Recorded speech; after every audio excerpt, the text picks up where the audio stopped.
Well, good morning. We'll get started. Good morning, Mr. Secretary. Good to see you today. Good chance to speak with you yesterday and chat with you on the phone, and welcome you to the Subcommittee once again. And we all look forward to your testimony here this morning and have you hear from your agency and some of the requests that you've got and how we can be helpful. So again, we welcome you here this morning and glad to have you. When you came before the subcommittee, I guess just about a year ago exactly, myself and a lot of my other colleagues had expressed some concern about the proposed Title IX rule that would force schools to allow biological teen males into girls' locker rooms and promote unfair competition on the playing field. The original intent, as you know, of Title IX was to protect women, so I hope your department's delay in finalizing this misguided rule signals that the administration agrees with most of America that this proposal would harm women and girls in sports and set them back decades. And I'll want to follow that with some more questions a little bit later. But from now, I want to turn to your budget proposal. I'm concerned about the new programs, the increases and the cuts that are proposed by your FY 2025 budget, and what they say about the department's priorities. $25 million for a new preschool demonstration program, $10 million for an unnecessary initiative for fostering diverse schools, and a large increase to administrative accounts to carry out student loan debt transfers that are funded by the new budget gimmicks are just a few of the issues that are concerning to many of us on the committee. Rather than create more new programs, along with additional bureaucracy that would require our educational budget needs to focus back on just barely the basics. 4 years after schools were shut down across this country, 26% of all students are still chronically absent from schools. For the poorest students, that number rises to a staggering 32%. Obviously, if children are not in school, they are not learning. How would the new proposals in your budget get those kids back into the classroom?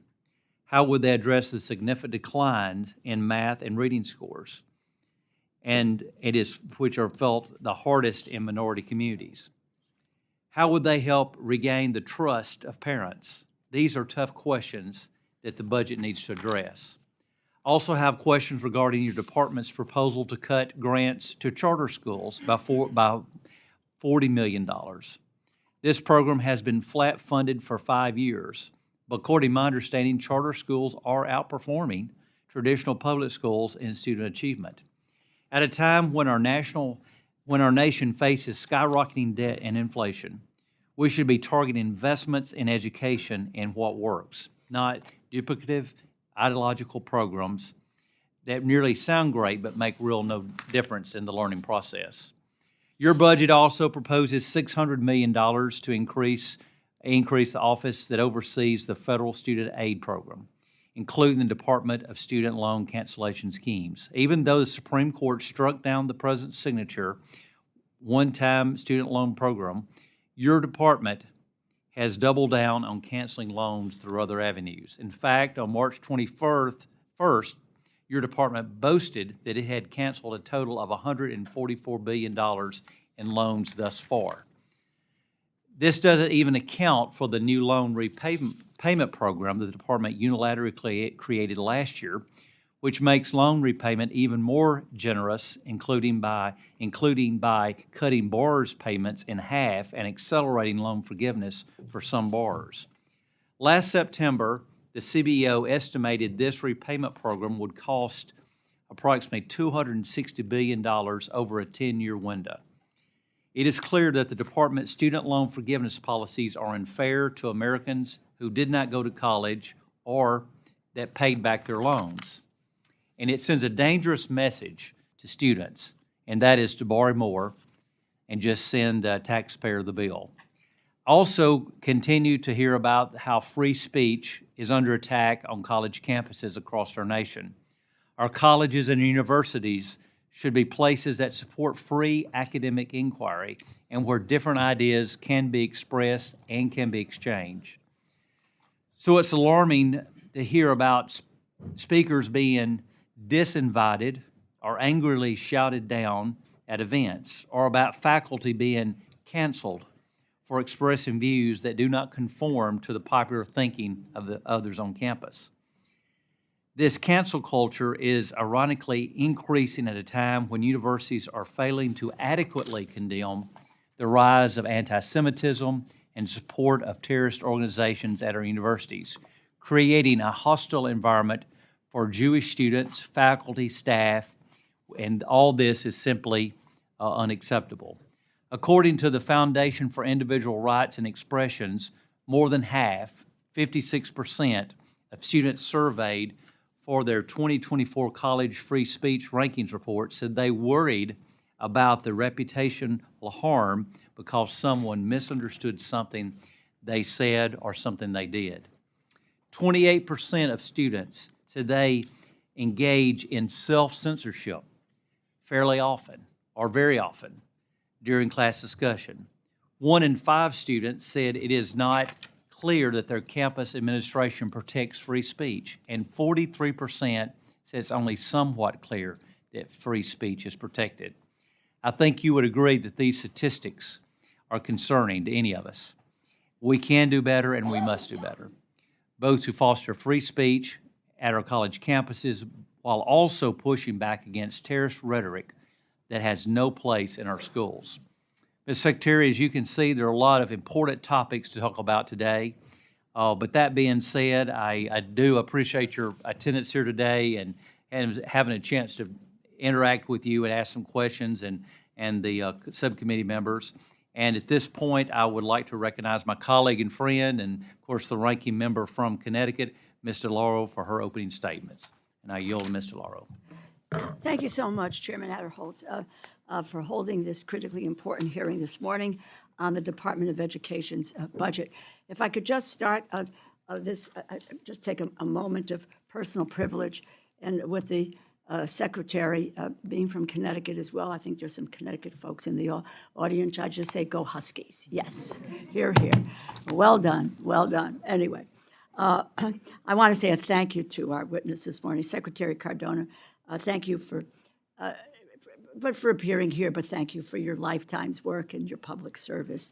You know, it was Shirley Chisholm who said, the first African-American woman who served in the House of Representatives, and she said, public service is the rent you pay for space on this earth. And Mr. Secretary, you pay that rent over and over and over again, and we're grateful for that. So, and we thank you for dedicating to investing in and improving the outcomes of our nation's youth. When Secretary Cardona and President Biden took office over 3 years ago, students and families were facing unprecedented disruptions to their education. And indeed, learning loss and chronic absenteeism are still critical challenges we must work diligently to resolve.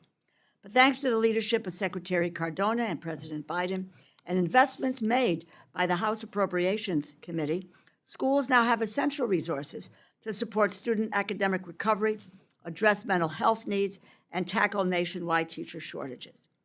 We increased financial aid to help students pay for college, and we invested in colleges and universities so students from diverse backgrounds all have a fair shot at a high-quality post-secondary education. Taking a look at the array of T-shirts that I see here this morning, literacy and justice for all. Amen. And thanks to the administration's historic success in canceling student loan debt, 4 million Americans living paycheck to paycheck under the weight of burdensome and oftentimes overwhelming debt are feeling major relief to their household's bottom line and helping families with the high cost of living. Students and families do not just need help to pay tuition.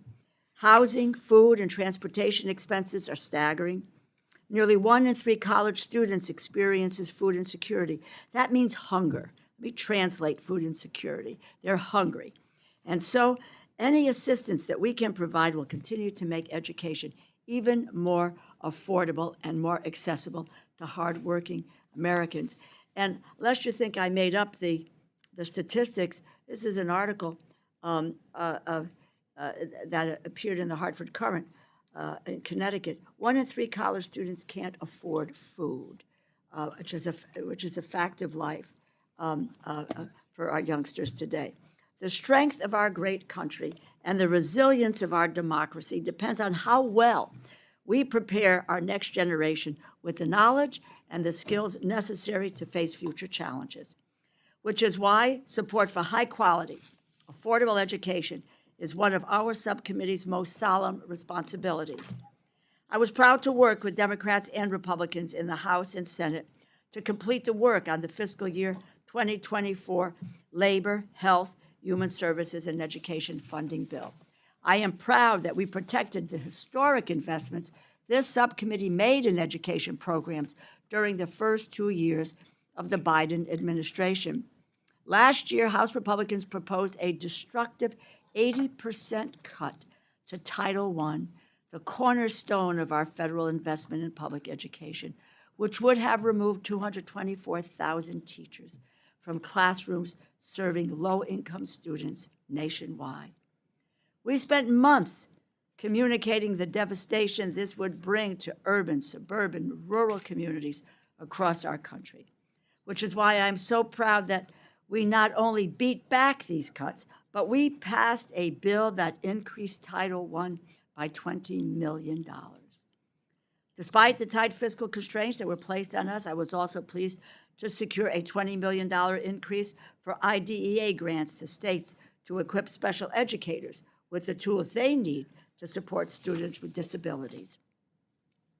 And finally, I was particularly proud to secure at least $74 million in new awards for a total funding level of over $170 million for school-based mental health grant programs that were created by this subcommittee to advance our goal of making sure every child can count on the support of a qualified mental health professional at their school. We also removed each of the dozens of poison pill policy riders proposed last year by the majority, including new riders that would have blocked access to student loan relief, new income-driven repayment options, and rules that would protect students who are victims of sexual assault. I'm proud of where we ended up with the 2024 Appropriations Bill, but there is still unmet need in education, which brings me to the President's budget for 2025.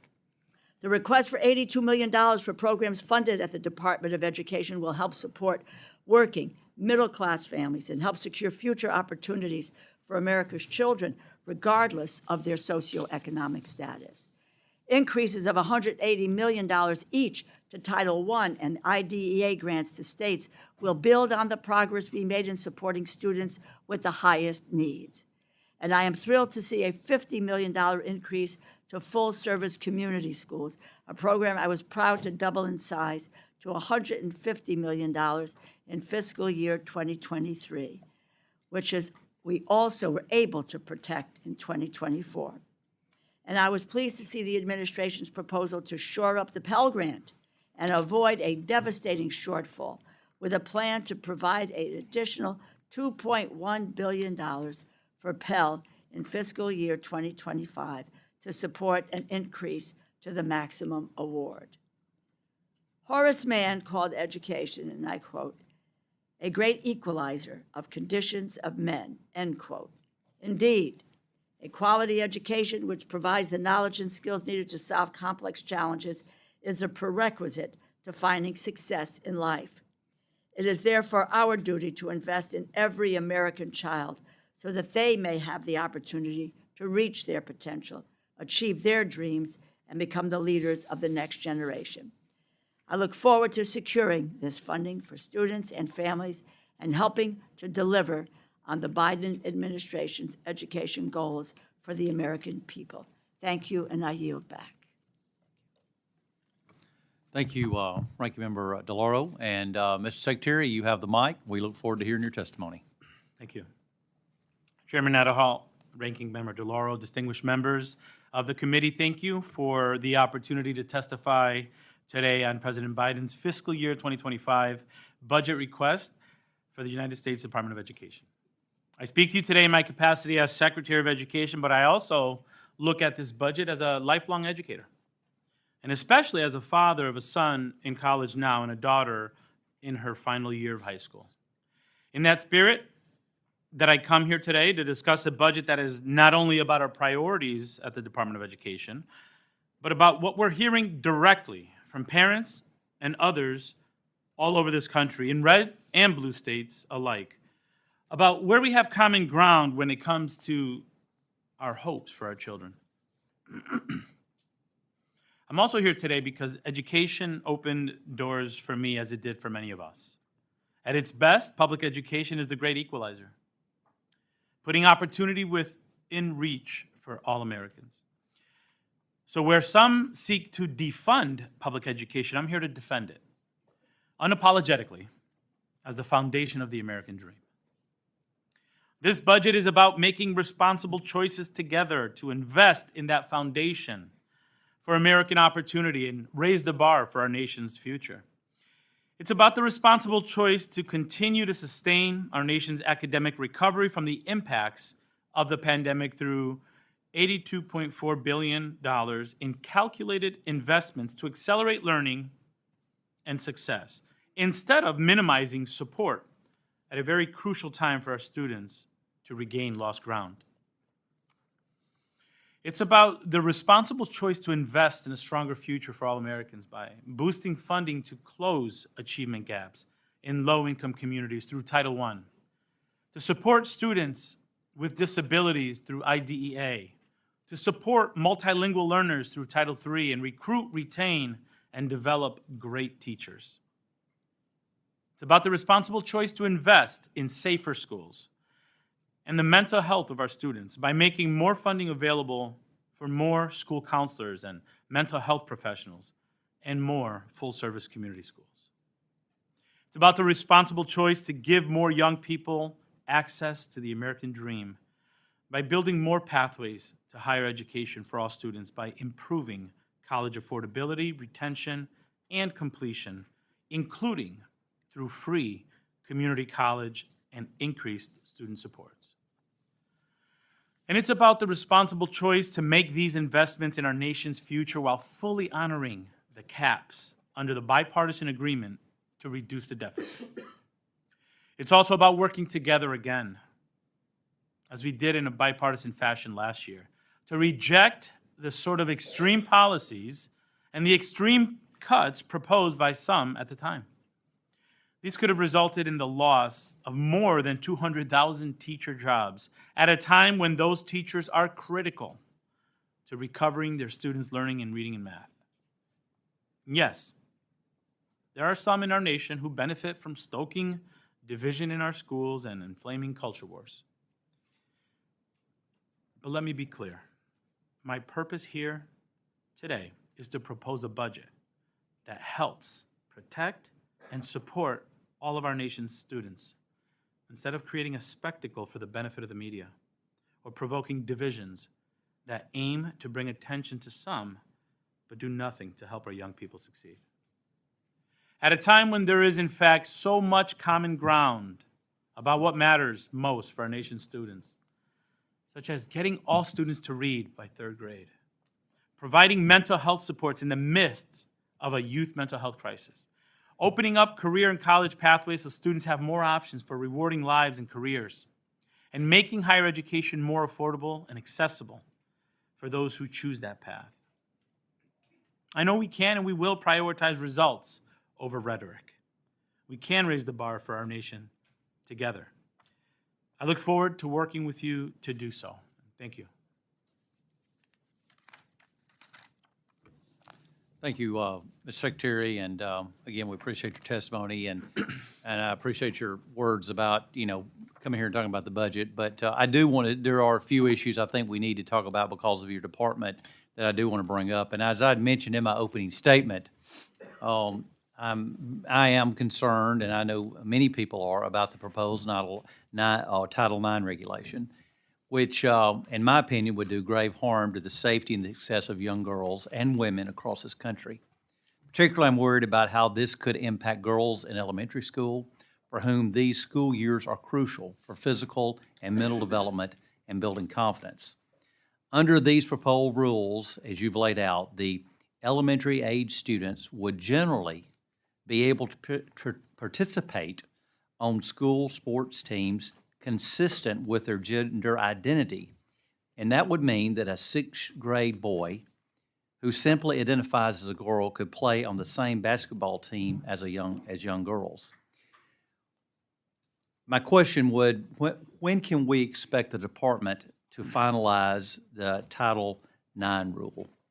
Thank you, Chair Aderholt, for the question.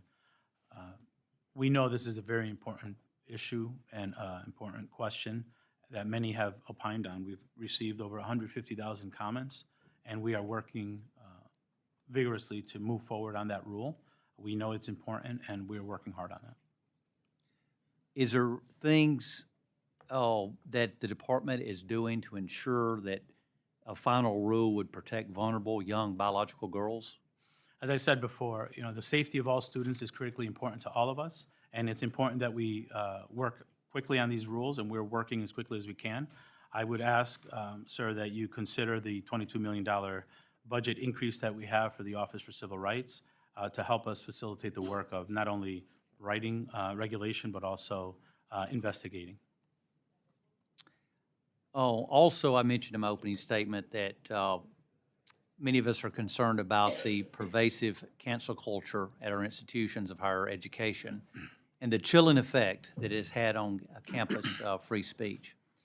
According to the Foundation of Individual Rights and Expression study that I'd mentioned, students are self-censoring in the classroom and in conversations with other students. Speakers have been disinvited or angrily shouted down at events, and professors have lost their positions or suffered reputational harm for expressing their views. It's also apparent that students are not getting a consistently clear message from campus administrators regarding free speech protections. Do you think the status quo is acceptable, given how critical free speech and free inquiry is concerning higher education? Thank you. I agree with you that higher education institutions should be places where free speech is allowed. I also agree that we have to make sure we're making our campuses as safe as possible for students, and that we take concerns about safety very seriously. I recently had conversations with students, Towson University and Bowie State, talking about safety on campus, talking about making sure that they're heard. So I do take that very seriously. At the Department of Education, we've worked really hard to ensure that there's more guidance on this, and we've worked closely with university leaders to help them with resources and tools to ensure free speech and an environment where people can communicate their thoughts while also maintaining safety, which is of utmost importance. I've spoken to parents who also felt, uneasy about their children being on campus, given some of the challenges we've been hearing about on campus. But we're committed to working with you and others to make sure campuses are places of free speech, but also that they have the tools needed to protect students. Can you talk about any particular things that the department is doing to ensure this protection of free speech as it relates to colleges and universities Sure. that, of course, receive federal funding? Now, I know you mentioned you're trying, and I understand that, but are there some specific steps that y'all are looking at or that you have taken? Thank you. Thank you. Yes, if you go to ed.gov, you'll see a link right there to some of the materials, the guidance that we put forward. And in those materials, you'll see very specific strategies that we've shared with colleges. We've had numerous webinars with college leaders, folks on campus, to make sure that they're understanding how to balance promoting free speech and allowing for free speech, but also keeping safe environments. So happy to follow up more on that. We're working with leaders from different sectors on this as well. So this is something that I'm really proud of the work we're doing, and I welcome an opportunity to share more with you. Yeah.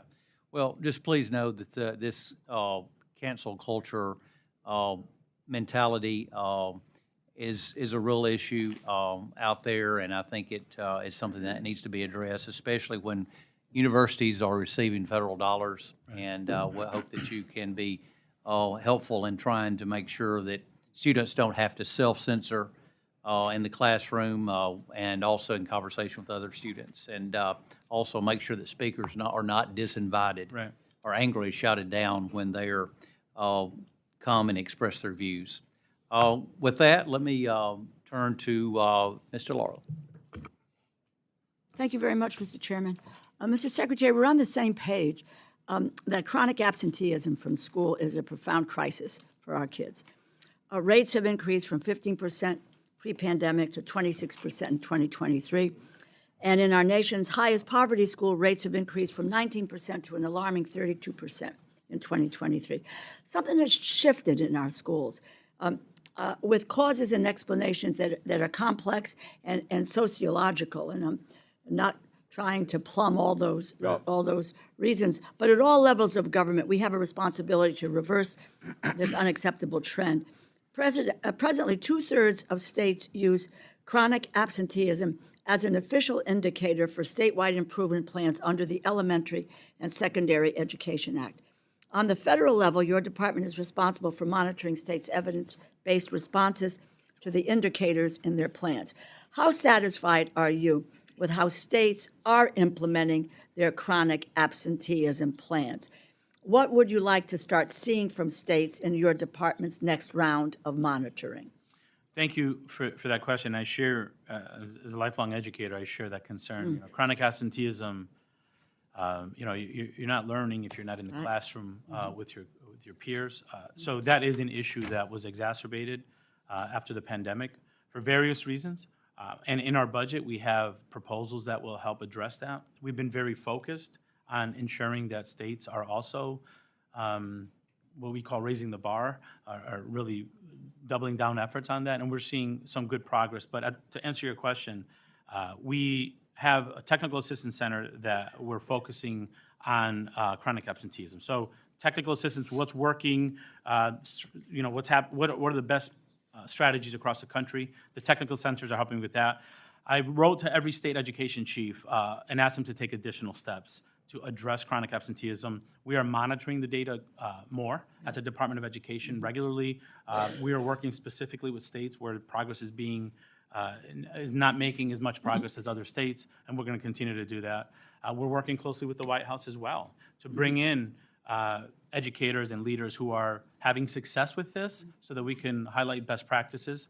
In our budget, we believe the increase for full-service community schools will make a big difference.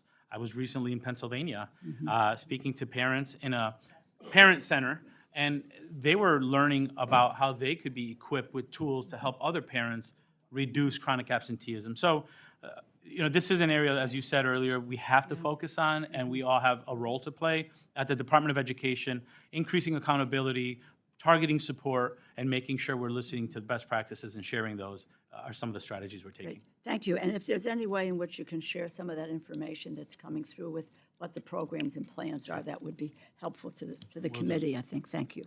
Thank you. Let me move to another issue. Last year, your department took action against Grand Canyon University, a predatory for-profit college, over the school's failure to accurately disclose its cost to students, driving up the true cost for those students, requiring them to pay for continuation courses before they would graduate. Scam courses added about $10,000 or more to the cost of education for these kids. The students settled a class action lawsuit against Walden University, another scam for profit, targeted women and black students with false advertising, misrepresenting how long it would take to complete their degrees. This is far from being a few rotten apples in the bunch. Predatory for-profit colleges have engaged in a range of deceptions designed to increase enrollment, student costs, to drive more revenue for owners and shareholders. Beyond these individual actions, how are you and your agency committing to increased oversight of these institutions? And are there any way in which we can shut these, can we shut these folks down? Thank you for that. If I could contextualize this for a second, in 2021, when I was named secretary, the president made it very clear to me that we have a broken higher education system and we have to fix it.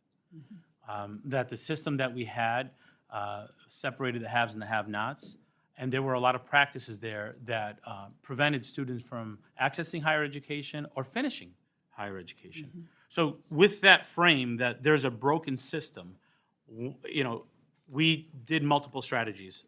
Borrower defense, which I'll get to in a second, debt discharge, increasing Pell, holding colleges more accountable, holding higher education institutions more accountable. And this borrower defense, going after those predatory schools that are preying on first-generation students. You know, you have a shiny brochure and a great commercial, but the product is not worth the paper it's written on. We have students graduating $60,000, $70,000 in debt, only eligible for jobs making under $30,000. That, to me, is unacceptable. We've provided $22 billion in debt discharge for more than 1.3 million borrowers in that. We increased enforcement of our FSAs through our Office of FSA to go after these folks and really crack down on these behaviors. We've levied the largest fine in ed history against a school that lied to students about the cost and what it costs to get a degree. And we've terminated a school from the Title IV program as well. So we are cracking down on them, not only to shut them down, but to send a message across the country that you cannot prey on our students and expect to be successful. Mm-hmm. Thank you very much, and I want to thank the chair for indulgence with time. Thank you. Thank you. Yeah, Dr. Harris. Thank you very much, Mr. Secretary. Thanks for being here. Thank you. Let me follow up a little bit on this Title IX discussion. Would you agree that Title IX was necessary to help establish women's sports because women can't fairly be expected to compete on biological male teams? Yeah, especially after last week, I'm really proud of what I saw in women's sports. And No, please, no filibustering. Yeah. Do you agree that that's why we have Title IX? And yes, Okay, and I'm for proud input to- on the rule, are you seeking input from HHS? Say that again, please. Are you seeking input from HHS in this rule? We work closely with all departments when we're making. You are. Okay, so are you aware of what Secretary Becerra testified in front of this committee 3 weeks ago when he was talking about women's health and women's health research? Said, quote, "Women's feet are different from men. Their arches are different, but yet they have to wear for professional athletic activity shoes that were designed for men." Would you agree that women are physically different than men? So I see where you're going with this, and I'm No, here no. to talk about. Would you agree, would you agree that women are physically different? Would you agree with Secretary Becerra that there is evidence that women are physically different from men? So, Dr. Harris, I know where you're going with this. I would love to talk about how we can work together to support the Do you, students in your Mr. district. Secretary, do you agree that women are biological women are different from biological men physically? I think This I- is a simple question for an educator. I You're think not I going to answer. Okay, let's go on to the next topic. I believe that your proposed Title IX rule could obviously roll back the protections of Title IX. And it's an affront to women in this country. It's an absolute affront that you're even considering a change to that rule, given the Secretary of HHS's testimony in front of this committee 3 weeks ago. Now, let's move on. Charter school grants. In your reason for decreasing it, one of the reasons is so that you'd prohibit program funds going to schools operated by for-profit entities. So if a for-profit entity demonstrates that it can educate a child better than the failing Baltimore City public school system, for instance, where 5% of students are actually proficient at something when they're done, you don't think the federal government should support a for-profit entity that has evidence that they can deliver a better product? I recently visited a charter school that provided outstanding education, and throughout the course of my career, even before Secretary of Education, I have supported high-performing charter schools. So if they're high-performing and they're for-profit, what your budget request suggests is that you are unwilling to have the department support them. A for-profit, highly performing charter school. Am I reading this wrong? Because it says prohibit program funds to charter school operated by for-profit entities. Am I reading that right? I mean, unlike Baltimore City school children actually have reading proficiency. Is this correct? Is this what your department wrote? Sir, I think, to respond to that comment, if you support our budget, we can provide enough Title I dollars to districts to help all students read. which But is it why I'm says here today. you want to prohibit them for for-profit entities, even if they're highly performing. Is that correct? I'm a big believer in public charter schools, and no, sir, right. I do not believe public dollars should go to private institutions. Even or highly tuitions. performing. See, the problem in my district is I may not have a public school entity that actually can set up a highly performing charter school, but a for-profit entity might be able to move in there. So the districts that really don't have the infrastructure to set these up, they're the ones you're going to punish. Interesting. Okay. Last thing I want to talk about is student nutrition. And you're an educator.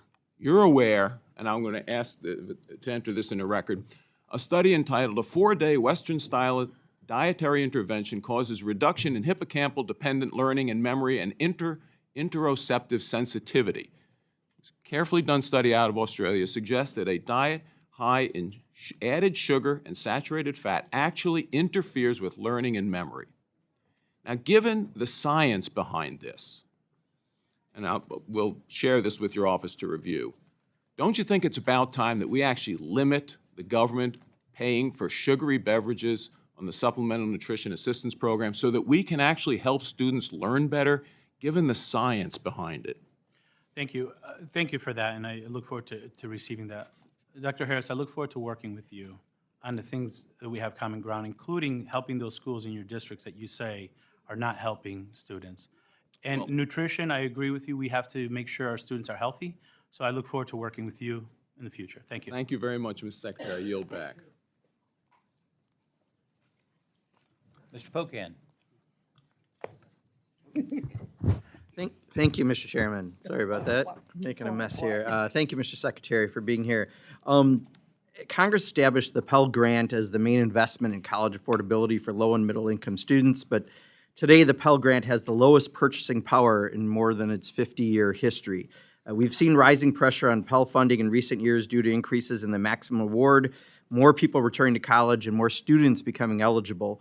Recent analysis from the Committee for a Responsible Federal Budget found that without significantly increased funding, smaller awards, tighter eligibility, or some combination of the above, the Pell reserves could be exhausted by 2026, possibly sooner. Can you just discuss the resources that will be required to double the maximum Pell Grant by 2029 and maintain the Pell Grant solvency without cutting award size, rolling back recent expansions like the year-round Pell, or narrowing grant eligibility? Thank you. Pell really is a lifeline for so many in our country.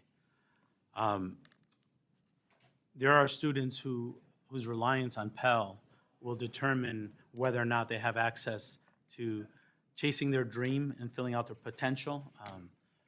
And I believe, Congressman Pocan, that we are not meeting our country's potential because we have a system that's broken, as I said before. Increasing Pell, supporting Pell is a big part of that. It really is, when we talk about leveling the playing field and making sure that education is the great equalizer, the Pell Grant is a huge lever for that. In 1979, it covered 80% of the cost of attending a four-year college. Let that sink in. 80% was covered by Pell. Today, that number is about 31%. So number one is not keeping up, but the president's increase would bring it up to $8,145, which is an increase of $750 per student per year. To me, increases are going to be needed in order to ensure solvency. So that is an ask that we have.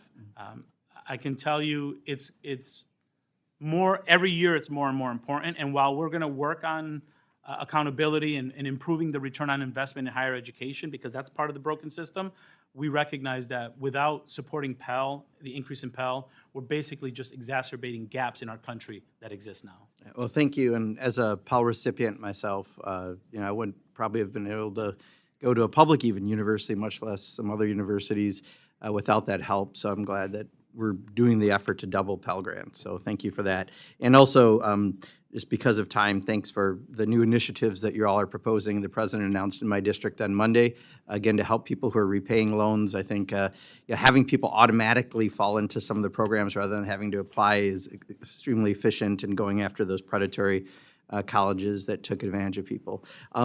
Your fiscal year 25 budget requests a $22 million increase for the Office of Civil Rights to better respond to rising discrimination complaints. In your testimony, you highlighted anti-Semitism and anti-Arab discrimination as key areas of concern, and I agree. I also want to make sure we're paying close attention to the rising threats to the LGBTQI plus students and prioritizing their rights and protections as well. A recent recent Washington Post analysis found that in states with anti-LGBTQ laws, the number of hate crimes targeting those students in K-12 schools has more than quadrupled, while advocates report that calls to the LGBTQ youth crisis hotlines have exploded.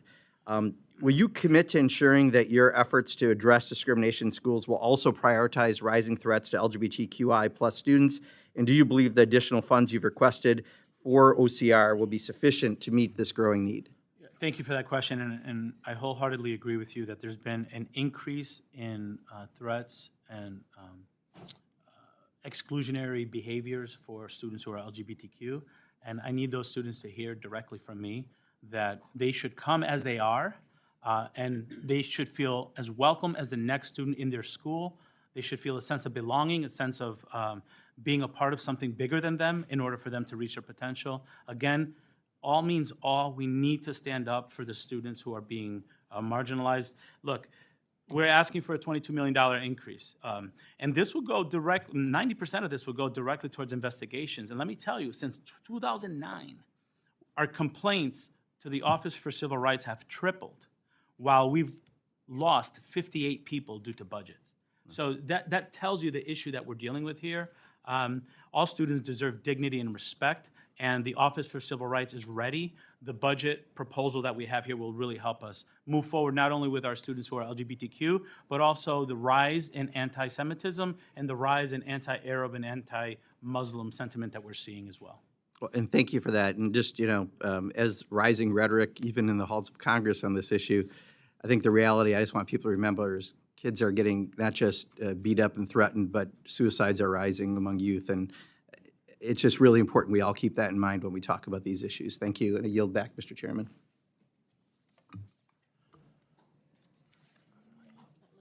Ms. Lutlow.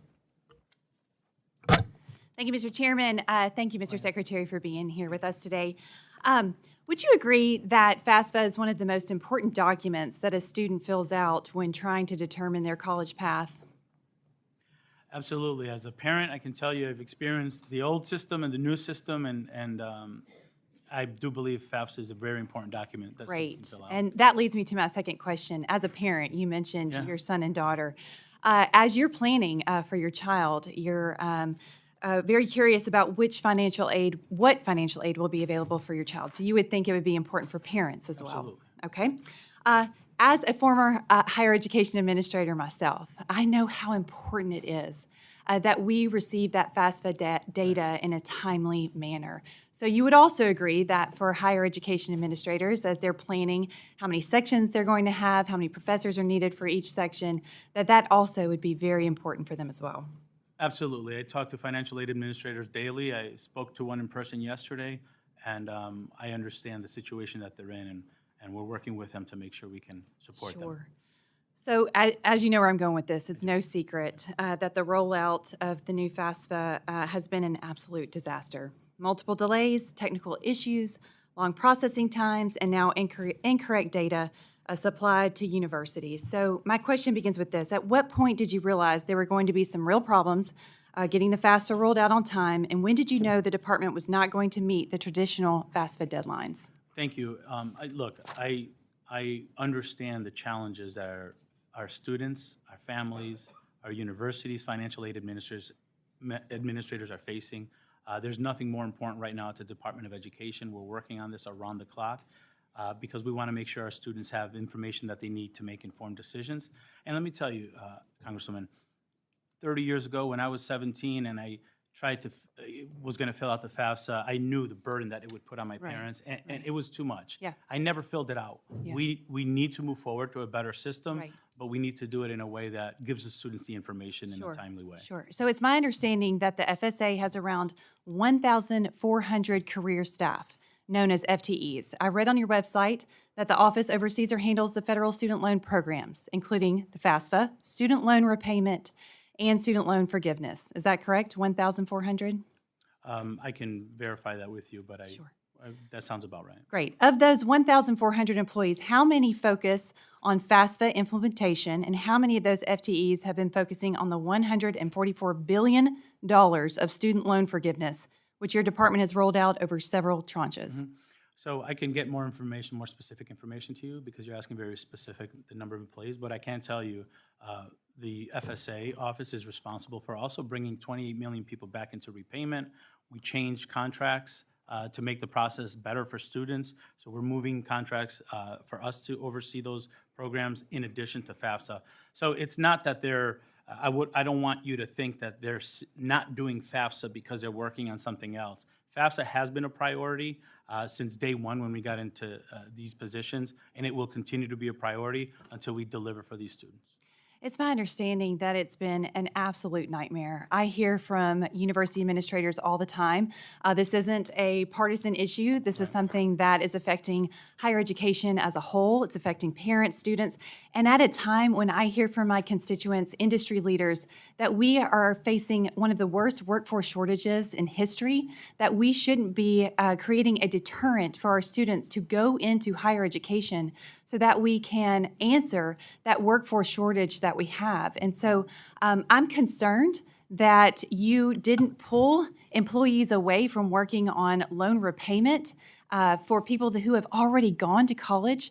At what point did you start prioritizing those people who have already finished their college degree from making sure that we can get a steady workforce, prioritizing students to go into college? As I said earlier, it's not either or. We've been working on FAFSA since we got here to the department, and I agree with you. Part of this system is over 40 years old, and it needs overhaul. We expect over 650,000 more students to be eligible for federal aid, which is great for our workforce, great for our country. We expect 1.7 million more students to get top aid. Okay, a total of 7.1 million students getting aid with this new system. And because it's 20 minutes, we expect the completion rates in this country to go up.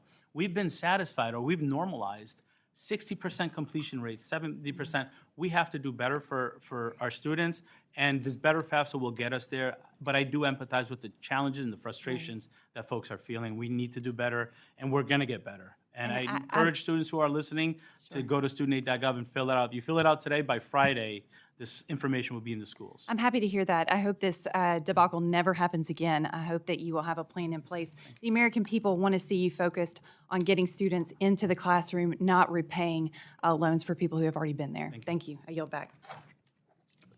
Ms. Frankel. Thank you. First of all, I want to just welcome those who are advocating for literacy and justice. Thank you very much for being here. So I heard just a quick response to a remark by one of my esteemed colleagues about what is an affront to the women of this country. Respectfully, I do not believe it's the size of the feet of boys and girls. I didn't quite understand that. But I will tell you what is an affront. An affront is the Republican banning and restricting abortion all over this country. That is what the affront is. And for a forced pregnancy on a 12-year-old or a 15-year-old, I respectfully suggest will greatly interfere with their education and their future. But I will move on, Mr. Secretary. I want to ask you, I want to talk some good news first. And did everybody watch the women's NCAA basketball finals? Hooray to the women athletes. Had over 18 million viewers watching, 4 million more than the men. Sorry about that. The most viewers for any basketball ever on ESPN, including the NBA. And it's predicted that this year women's sports revenues will pass $1 billion. So that is really the good news. But there's some not so good news, which is that the NCAA continued to offer more athletic opportunities to men than to women in a very, very large way. So I am wondering what, if anything, your department is doing to make sure female athletes, including athletes of color, which also seem to be getting the short end of the stick, receive the same investment as the male athletes? Thank you for that, and I did reflect on the NCAA tournament and the amazing work of, so many of those teams as a byproduct of the Title IX fight that has been happening in this country for many, many years. But as you pointed out, there's still so much to go. We still shouldn't be satisfied. The contracts for viewership that the women got was much less than the men. Yet the results, as you pointed out, were far greater. And I think that's a sign of where we're going. But we have a lot of work to do. We are working really hard in the Office for Civil Rights to move forward with the Title IX regulations. As you know, this is an important topic to so many people across the country. We received over 240,000 comments that we review carefully in order to make the decision. And we're committed to ensuring that the Title IX regulations are fair, responsive, and effective. And while I can't speak specifically to the content of that because it's still not final, I will tell you that we recognize that while we've made some progress in this country, we still have a ways to go.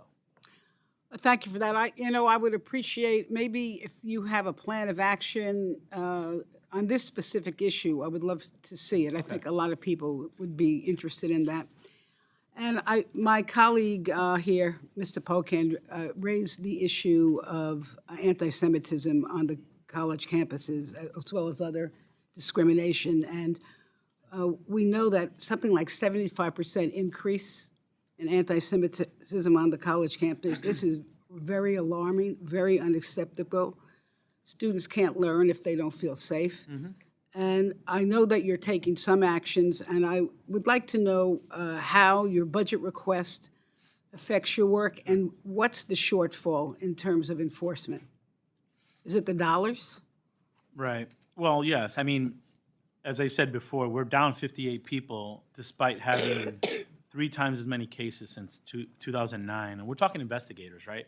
So the budget proposal will bring on 86 new staff members, 90% of whom would work on investigations. But let me just contextualize. Since October 7th, we have 134 open cases, and that was updated this morning. It was 128 last week. 134 open cases. And excuse me, open cases where? Are these on college campuses? Or? Under shared ancestry. Shared ancestry. Yeah, right. Okay. So that goes to show what the volume. We have opened many more since from the last administration. I think they opened 27. So it goes to show the demand that there is for investigations. Last year, we were not able to increase funding for OCR, and we're concerned that if we don't have funding this year, getting to those investigations, and they're thorough investigations, oftentimes we'll investigate one thing and something else will come up during that investigation. So it's critical that we have funding for the Office for Civil Rights to make sure that our investigations are thorough and quick. Thank you. I yield back. Mr. Millar. Thank you, Mr. Chairman, and Mr. Secretary, thank you for being here today. Thank you. I want to follow up on Representative Letlow's questions with the concern that, this problem with FAFSA. I'm wondering if resources were diverted from the department's people who could have been implementing FAFSA, working on the the cancellation of $144 billion in federal student loans. Can you tell me how many people were working on the canceling student loans and what resources were used in that process? Sure. So the way it works at the Department of Education is we have the Office of the Undersecretary that is working on helping develop policies to provide debt relief to millions of Americans who are really at risk of default or having issues. So that's the process where we develop, whether it's through rulemaking or through different proposals. The implementation of those, when it comes to the student accounts, goes through the federal student aid offices. So it's not that we're taking employees from the federal student aid office to sit at OUS to work on policies. That's not how it works.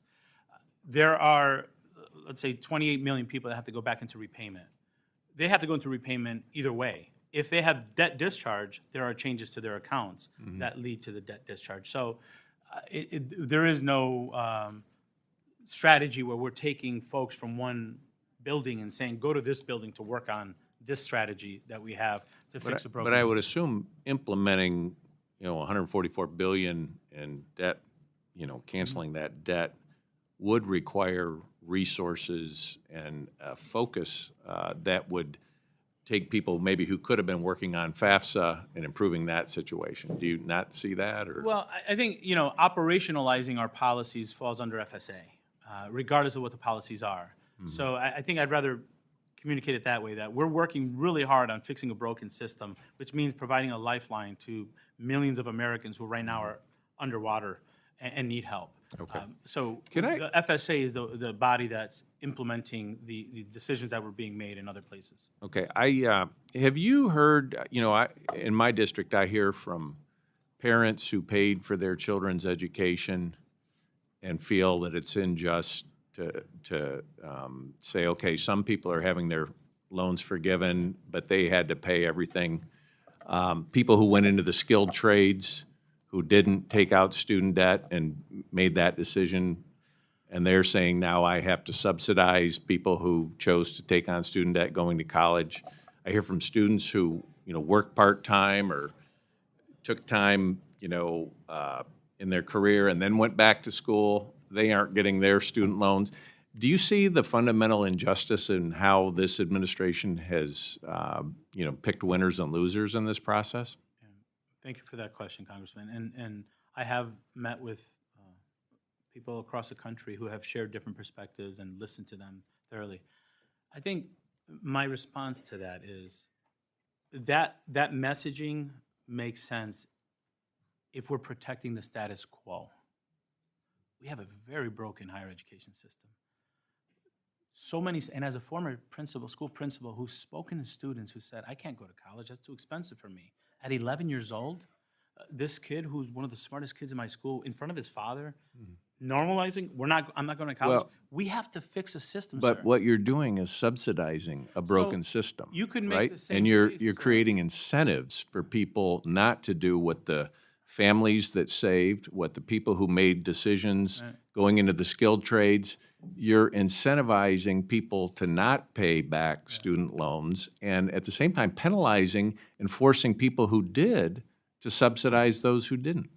Sir, thank you for sharing that perspective. I don't see it that way. I would feel that the people that received loans, PPP loans, were given support when they needed it most to get back on their feet. We have over 1 million people defaulting on loans, so we have a responsibility to fix it. And I agree with you wholeheartedly on the career and technical education tracks. We are doing more in this administration to create pathways to trades, to make sure that all the great work of the Invest in America provisions, that we meet the moment. So I agree with you on that. And I don't see it as unfair. I see it as we're fixing something that's broken. We have better repayment plans now, so we don't have to be in the business of forgiving loans in the future. But we have an inequity that we're leveling now to get to a future that has greater accountability, higher Pell dollars, and making sure that people can pay off their loans. Well, I just want you to know, I'm hearing from parents, I'm hearing from students, I'm hearing from people who went on different tracks that they feel like it's fundamentally unfair, and I just want you to have that message. Thank you, Mr. Chairman. Thank you, Ms. Millenar. Ms. Watson-Coleman.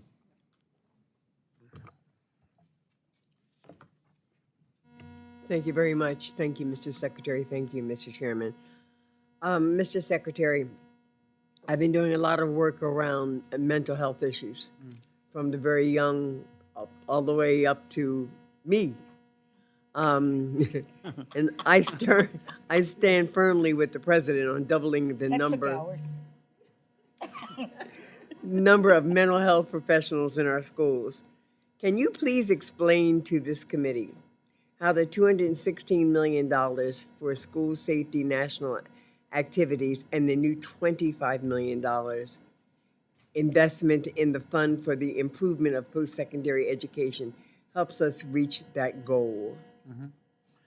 Well, we've seen, even prior to the pandemic, as an educator, I would categorize our mental health supports in schools as an emergency room model. We waited for the trauma to happen. We waited for the student to have an outburst, and then we approached it. And unfortunately, in many places in our country, it became discipline. It's insufficient. We are seeking to transform how we view accessing mental health in our K-12, pre-K-12 schools, in our higher education institutions. Those dollars are intended to develop proactive programming to meet the needs of learners so they can be successful in a way that's supportive. Students are 6 times more likely to receive mental health supports if it's offered in a school compared to if it wasn't offered in the school and they had to get it in the community. So in addition to those dollars that you're talking about, we're also proposing full-service community schools that connect with community partners and bring them into the schools. Look, we have to fundamentally change how we approach mental health supports in our schools. I believe this is one of the most purple issues that we have, and it's an opportunity for us not to go back to what it was before the pandemic. Those dollars that you made reference to, we'll do that in higher education, because what I'm seeing, Congresswoman, is that the schools, the higher education institutions that focused on mental health, when reopening schools, did a better job reopening quickly and more safely, and kept their students greater.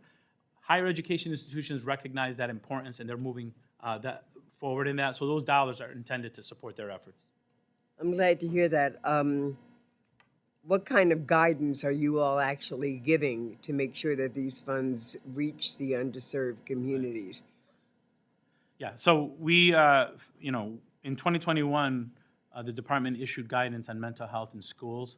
And it was shocking to me to learn that that was the first time mental health guidance was provided from the Department of Education, knowing that, today we're in a youth mental health crisis. So since then, there have been numerous other guidance documents, technical assistance, webinars, working specifically with higher education institutions, talking about how to support. For many institutions, they're developing smaller programs to provide mental health supports. So we're working with them, sharing best practices. On our website, we have resources. We have a department whose focus is to make sure that universities have that support. And we're going to continue to do that. We recognize that this is an opportunity that we have to really shift the narrative around accessing mental health supports. As we reduce the stigma that has been so prevalent in the mental health space, we have a responsibility to do better for our students, and we're taking every advantage to work with them at the ground level. Particularly in the underserved Absolutely. Communities. I just want to add a comment. I want to thank you, I want to thank the President for working around as much as he can to provide as much student debt relief as he can. I don't think anybody desires to take a loan out if he or she has the financial capacity to pay for what it is that's before him or her. And so I know that this has been a very hard road to hoe, I should say, given what our colleagues on the other side of the aisle and what our unfortunate wrong-headed courts have been doing. And so I just want to say that you got a fan in me on this issue. I think this is vitally important to our communities that represent the need. Thank you. And there's so much more to do. Thank you. I yield back. Mr. Subcommittee. Thank you, Mr. Chairman, and thank you, Secretary Cardona, for coming before us today to talk about the budget. I've got several questions, but I want to start off with the charter school program. And on that, in my district alone, almost 17,000 students attend charter schools, and over half of those students are minority students. And the majority of those minority students are Hispanic. Now, I understand you talked about increase in Title I funding, but this program is still very much needed in my community. My own kids attended charter schools for the first 5 years of their schooling, the older 3. I have 6, so I have a lot to experience here. But given the popularity of the program, Why does your budget propose a $40 million cut to the CSP? Thank you, Congressman. I agree that, I've seen examples of charter schools that do exceptional work, public charter schools, and I visited E.L. Haynes recently, a fantastic school. To be very frank with you, the demand hasn't kept up. And I just want to remind folks, the charter school, even with the proposed $40 million cut there, the charter school grant, competitive grant, is still the largest pre-K-12 grant that we have at the Department of Education. The demand has really diminished. So in keeping with the Fiscal Responsibility Act, that's a concern that we have. Well, let me jump in here because when you look at you talk about the size of the budget, less than 1% of K through 12 of the K through 12 federal spending is on charter schools. So that's a very low number based on the demand that I see in my district. Now you talk about the demand. So let me say this respectfully from the meetings that I have with educators, with parents of kids that my kids went to school with, it's evident to me that the slow spending is not due to the lack of interest in applying, but rather the burdensome regulations your department has put on this program. I've heard that from many people. Like I said, educators, teachers, those that are trying to start charter schools, the regulations and just the burdensome toll of people trying to start these schools is incredible. So charter school leaders have told me that the wait times and the red tape that exists when applying for the programs make many give up on the application process entirely. And I've seen that happen with people that I personally know. So rather than suggesting a cut in the program, I would suggest you meet with charter school leaders about the current difficulties they're facing when applying to this program. You mentioned you visited a school recently. From what I saw in the reports, I think you've visited a couple of them. But there are a lot of great examples out there, and my state included. I would personally invite you to come to Arizona, and I can show you some of the best charter schools that you'll see in the country that do this work, that are high performing, that are working for our students. And let me tell you something, in mostly all of them, there is a waiting list. Yeah. So I respectfully disagree with the fact that there isn't a demand. There's actually more demand than there's even being able to be met with. And the majority of the charter schools, at least in my district, are in the K-8 section. There are very few high schools. So students, after they go through a charter school life experience, then they're left with very little options at the end in high school. That's at least the story in my district. So I want to push back on that a little bit and say the demand is there. The demand is there, but when you make it as hard as the department has made it for the charter schools to actually be erected and work and function for our kids, again, let me say, in my district, the vast majority of these kids being minority students, and the majority of that group are Hispanics, like my kids' example, that's a problem. I appreciate your passion. I'm very passionate. I welcome an opportunity to visit with you in Arizona. I think anytime we can show bipartisan effort on supporting students, I welcome that. I will tell you with this grant that I'm speaking to specifically, and I'm going to ask my team to follow up with you on sharing the demand. With regard to the notion of making it difficult, look, we've increased accountability across the board, all schools. We should not be satisfied in this country with where our students are. We have to raise the bar, and that means across the board, we're increasing accountability because that's what our students deserve. Well, we need to let me just because I'm out of time here. We need to increase accountability, of course. We need to make sure that parents have the choice for their kids' education, and that is what I'm very passionate about. It's choice in education that parents should have. My family moved to this country when I was 11 years old. We immigrated here. The top reason why we came here was a better job for my parents and a better education for the kids. That was us. That's what we need to be protecting. That's what we need to be fighting for. I admire your story and your background and where you came from, where you are today. We got to work together, like you said, on a bipartisan basis to make sure that all students, regardless of their background, can have a real shot at the American dream, and that comes through education. So I reiterate my invitation to you to Arizona. I look forward to working with you on help welcoming you there. Thank you. I yield back, sir. Thank you. Ms. Lee. Thank you very much, Mr. Chairman. Thank you, Ranking Member, and thank you, Mr. Secretary. Mr. Secretary, I have been working very closely with HHS Secretary Becerra and USDA Secretary Vilsack to address food and nutrition insecurity. The president's budget provides over $15 billion to allow more states and schools to leverage participation in the community eligibility program and provide healthy and free school meals to an additional 9 million children. Thank you very much.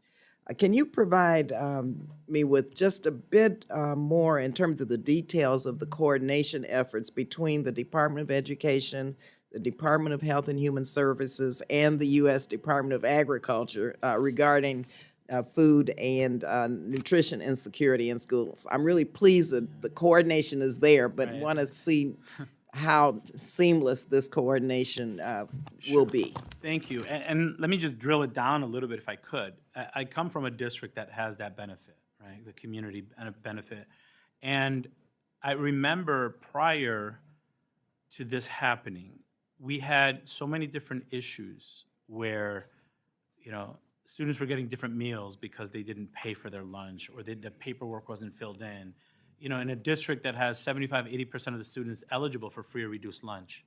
So what it did to remove the stigma, sometimes we don't talk about that here. What it did to remove the stigma, make sure students had a healthy meal and were able to function like every other student, what a significant difference that made when that happened. And I happened to be a school principal when that happened. So thank you for that support and for the work on that. Look, we recognize we cannot work in silos at the Department of Education. When we talk about Medicaid reimbursement to get mental health dollars, HHS and Department of Education have to work together. School meals, Tom Vilsack and I have had conversations. Our departments have to work together. When we're talking about career opportunities in the trades and in technical education, DOL, energy, commerce, transportation, we're connected at the hip. We meet regularly as part of our structure at the Department of Education to make sure that, you know, Larry is spending time with his counterpart at the other agency if we're working on grants together. And we're thinking about it from the perspective of the consumer, right? They don't need a Department of Education over here with rules, transportation over here with rules. So we work really closely to make sure we're thinking about the user experience. And the user in that case might be a school district, it might be a state office. So it's just kind of how we're designed to work together. Good. And the president expects it. Good. You know, we talk about intersectionality quite a bit, and I think that this is a good example of what other agencies can do for our young people and adults in general. Also, I want to thank you for working to address and to eliminate the teacher shortage. Especially encouraged to see the president's budget that includes more than $650 million to support a diverse and well-prepared pipeline of educators and an increase in $15 million for the Hawkins Centers of Excellence program. Although teacher shortages remain disproportionately impacting students in underserved communities, it's important to retain quality educators, especially those that represent the community, and this continues to be really challenging for many communities. And so what are the plans to ensure that teacher diversity is institutionalized and that teacher diversity is representative of communities that they serve and, especially, in underserved communities. But we have to be intentional about that. And we can't keep doing what we've done or we're not going to ever catch up. So thank you for that. I always say our profession should be as beautifully diverse as our country. And right now it's not. And if we're not intentional, then we're not going to make improvements there.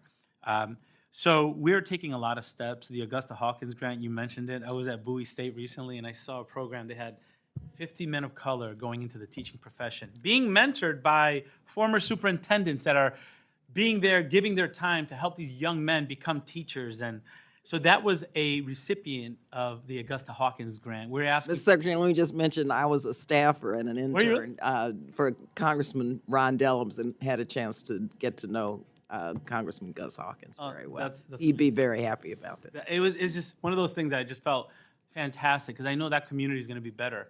We're also working on, so there's specific grants to that.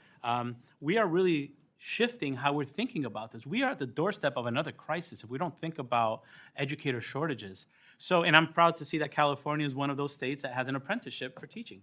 The days of free student teaching should be in our rearview mirror. No other profession does that. And while teachers get paid on average 24% less than people with other similar degrees, we need to make sure that we're creating a pipeline for teachers to get into the program. And then this is why, when some people talk about student debt relief as something negative, we are fixing a bipartisan bill in 2007, the Public Service Loan Forgiveness Program, to provide debt relief to educators because they chose teaching not to become rich, to help their community. And we're proud of the work that we're doing. I spoke to a teacher of color Monday in New York City who took out a loan for $30,000. And we know educators of color typically have to take out loans for the whole amount. $30,000 loan about 10 or 12 years ago, the interest has brought it up to $60,000. So this teacher benefited from debt relief and is benefiting from the plans that the president has announced. So for me, this is how we also help maintain teachers of color in our profession. We have to make sure that we're increasing salary, creating good working conditions, being intentional about recruiting and creating pathways and apprenticeships. I believe we have good strategies. We just have to fund them and support them across the country. Thank you. Thank you very much. Thank you, Mr. Nairn. Thank you, Mr. Secretary. Mr. Fleshman. Thank you, Mr. Chairman. Good morning, Secretary Cardona. Thank you for being before us today. Mr. Secretary, it has been brought to my attention that the department is attempting to significantly alter a program that allows college students to receive their educational materials at below market rates and before the first day of class. Additionally, since 2016, data from College Board has demonstrated prices for educational materials for college students has decreased by over 40%, which indicates to me that these affordable access programs are working. My understanding is that the department will force these programs to operate in an opt-in manner, which will likely decrease the effectiveness of the programs. So my question, sir, has the department conducted any studies to determine if these programs are sustainable under a proposed opt-in method, and if the current benefits to students would be preserved in an opt-in system? If not, would you commit to doing so before promulgating these regulations? And I thank you. Thank you, Congressman, for raising that and for sharing your perspective on that. We have spoken to many college leaders and heard different perspectives on that. We've heard from families as well. And I know we're in that rulemaking process, which prevents me to go any deeper in that, but I will go back to my team and see if there's any studies, as you mentioned, that we've referenced, and I'll have my team follow up with you on that important issue. Thank you. Thank you, Mr. Secretary. Mr. Chairman, I'll yield back. Mr. Hoyer.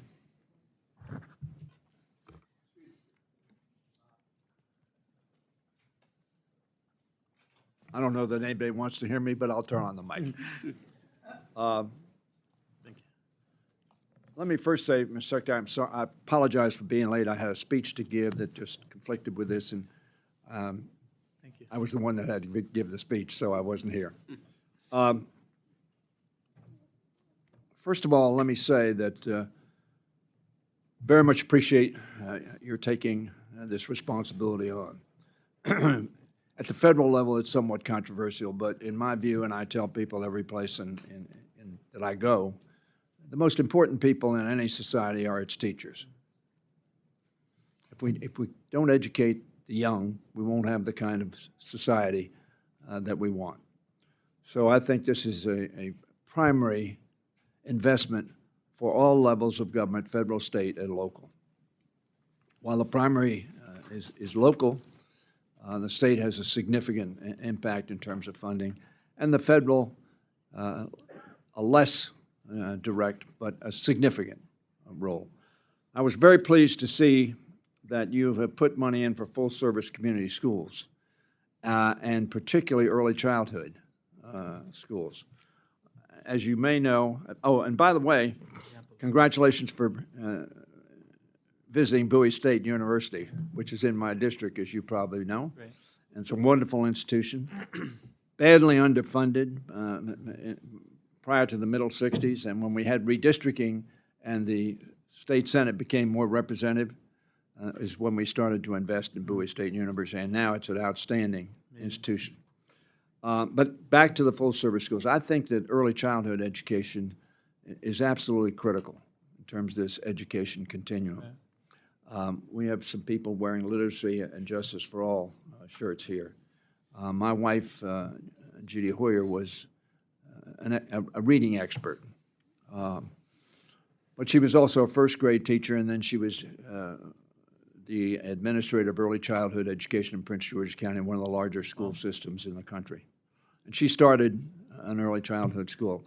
I'm going to take you to a Judy Center. I don't think you've been to a Judy Center, but I want to take you to, but it will fall within the category of this new program. I didn't talk to anybody about this program. I didn't know about this program until I read my book today, and I'm glad to see that's done. Because it is tough to get people who are not just passionate about being an educator. My wife wanted to be an educator, and she told her mother that at age 7. And she went to Towson State, which was then a teacher's college. This is all to say that we need investment in this area.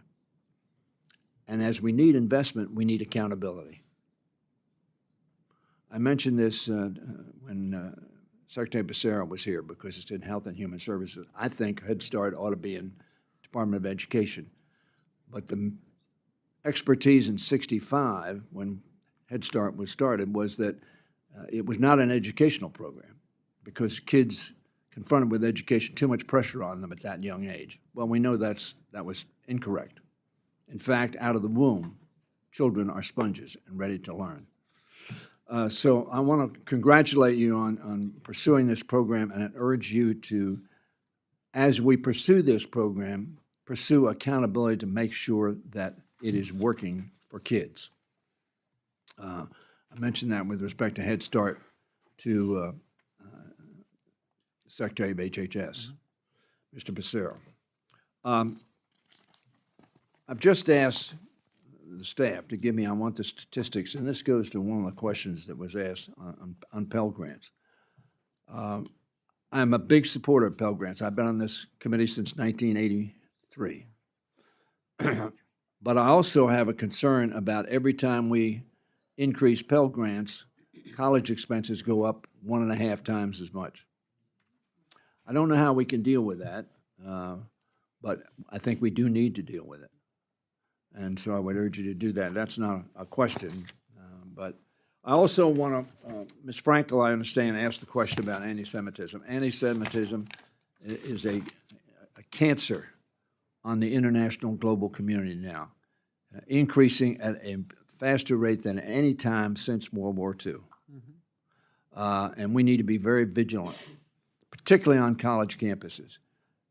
Young people need to be educated, Mr. Secretary, on the background of the millennia of discrimination and hate directed at the Jewish community. Millennia. I got 2 seconds left. So I haven't asked you a question, but I do want to raise those 2 issues, 3 issues in particular, that I would ask you to direct you and your staff to focus on, and I'll follow up on all 3. Thank you. Thank you. Thank you, Mr. Chairman. Thank you, Ms. Hoyer. Mr. Clyde. Thank you, Chairman Aderholt, for holding this hearing today. In recent years, we have seen a drastic increase in radical gender ideology being promoted and pushed by government bureaucrats and educators through school curriculums. Pseudoscientists are attempting to redefine gender to include an individual's feelings rather than focus on their biological sex at birth. And our nation's top executive branch officials cannot clearly define what a woman is. So, Mr. Secretary, I'm sure you remember that in our last hearing last year, I gave you an opportunity to answer that question, and I'll give you a second chance. Can you define what a woman is? And I'll respond, Congressman Clyde, the way I did last year. I'm here to talk about the budget and how to support the students in your district. Well, I think it's very important that you determine, that you know how to define a woman. As Ms. Frankel mentioned over there, she wanted to be sure that women had their fair share of funding. If you can't define what a woman is, how in the world can you determine that they get their fair share of funding? If you cannot understand and clearly define what a woman is, how can you make rules that protect women's rights? You can't. So I would ask you to please respect this committee and the U.S. Congress by answering my question. I respect your role. I respect this committee, and I said I'm here to talk about the budget, and if you have a question about the budget, I'd be happy to respond. I'm asking you a question, and you're refusing to answer. Be happy to respond to questions about the budget, which is why I'm here. You're here to answer whatever questions I want to ask of you. And this question directly correlates to the budget. We are asking for a $22 million increase for the Office for Civil Rights so that we can. That's not my question. My question is, can you define a woman? As I said earlier, I right. am not interested Okay, in. so you're getting not into interested in respecting the This question is of a member of Congress. Content. All right. Your answer is cagey, evasive, and reveals to me that you have an inability to serve and protect the interests of young women, especially women athletes in this country. Female athletes are having their safety and rights violated by biological males competing in women's sports, and as a result, our nation's women and young girls are suffering the consequences. Yet, despite the grave need for protections to cover female athletes, the Department of Education is moving to eradicate these protections by redefining gender in clear contradiction to biology through its proposed Title IX rulemaking. Mr. Secretary, I hope you realize this proposed rule unilaterally forces schools to allow biological males to participate in women's athletics, thereby threatening to withhold federal assistance from schools across the nation, assistance that is currently used to benefit all students, I might add. So, do you think a woman's safety is in jeopardy by allowing biological males who claim to be women to compete in women's sports? All students should feel welcome and connected to our schools, and the protection of students is something we take very seriously. We are, as you know, in rulemaking process for Title IX. I can't get into specifics on what our proposal will be. I can tell you that we have had hundreds of thousands of comments that we take very seriously, comments that have different perspectives, which is why it's really important that we listen and we read all those comments before we respond with a rule. Okay, but you haven't answered my question. Do you think women's safety is in jeopardy by allowing biological males who claim to be women to compete in women's sports? I believe all students should be safe in school and should be protected, and all students should be welcome in our schools. Again, I see that you want. Okay, so you're not going to answer my question. Could You know, could I I'll tell you finish my something. response, sir? I'm very thankful. Could I finish my No, response? you're not answering my question. You're filibustering. I'm very thankful that the NAIA, the National Association of Intercollegiate Athletics, has decided to only allow biological female student athletes to participate in female sports. The NAIA understands. They understand the safety issue here. They understand that it protects women's achievements. They understand the hard work of women needs to be honored. And the NAIA understands that they need to prevent the stealing of future honor and accomplishments from women by allowing biological men to take those honors that and hard work that women have worked years and years and years to accomplish, and yet it's not happening. So, do you think that biological males who claim to be women should be allowed to use women's locker rooms? We're in the Title IX regulations process, and you know, sir, that I cannot speak premature to the rules being put out. I'm asking your opinion. I'm not I can asking. tell you as an educator and as a father, I want to make sure all students in schools feel welcome, seen, and protected. If that, I can answer that. As a lifelong educator, that's something that I fought for, and that's what I'm fighting for as Secretary of Education. I yield back. Mr. Edwards. Thank you, Mr. Chair. Dr. Cardona, thanks for being with us this afternoon. Let's begin with this. How many public schools, let's say K through 12, have you visited in the last 12 months? Just roughly. In the last 12 months, Public K through 12 schools. I couldn't give you an exact number, but dozens. Ballpark. I would say dozens.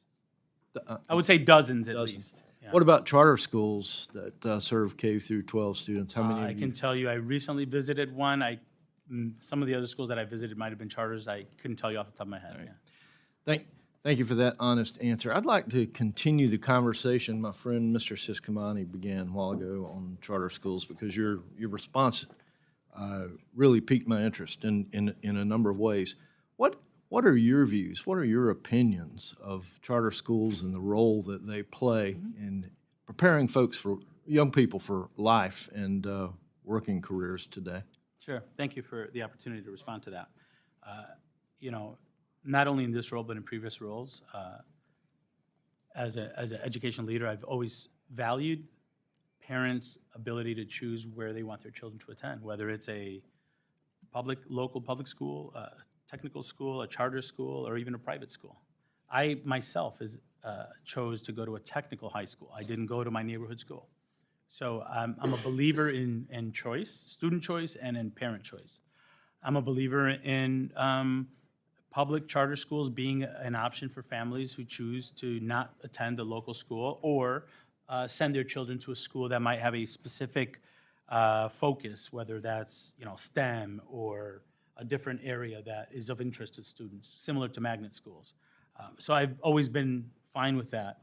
What I'm not in favor of is public education dollars being used to fund private tuitions for schools that are often non-inclusive as much as the community needs it. So that's what I'm really concerned about, and that's what I'm not in favor of. And so you had said, well, we recognize there's been a proposed $40 million cut to the charter school program. And during a Department of Education briefing on the president's budget, your staff stated that the cut was due to a lack of interest. That's right. Can you help me better understand the basis in that statement? Are there any surveys, any data that you're pointing to that says there's a lack of interest? And the reason I ask that is because I'm not sensing that from my district. In fact, folks in my district seem to be more interested in more choices for educating their children. Sure. Thank you, and I'd be happy to have my staff follow up with yours to give you the specifics, but I will tell you that the demand has been decreasing for this competitive grant. I can't say that in some pockets of our country there's not a greater demand for charter schools. That's not what I'm saying here. What I'm saying is for this grant, $400 million grant, there's less demand for it. We anticipate that we're going to still be able to make the same number of awards as previous years. And what I've learned from my staff when looking into this is that oftentimes we're front-loading dollars. And so you've answered my question. Okay. I'm sorry, I'm going to run out of time, but there's more I'd like to do here. So there's not been as many requests, is what I hear. Have you gone as deep to find out why there have not been as many requests? I can have more information sent to you from staff who do work with grantees and who get feedback from grantees.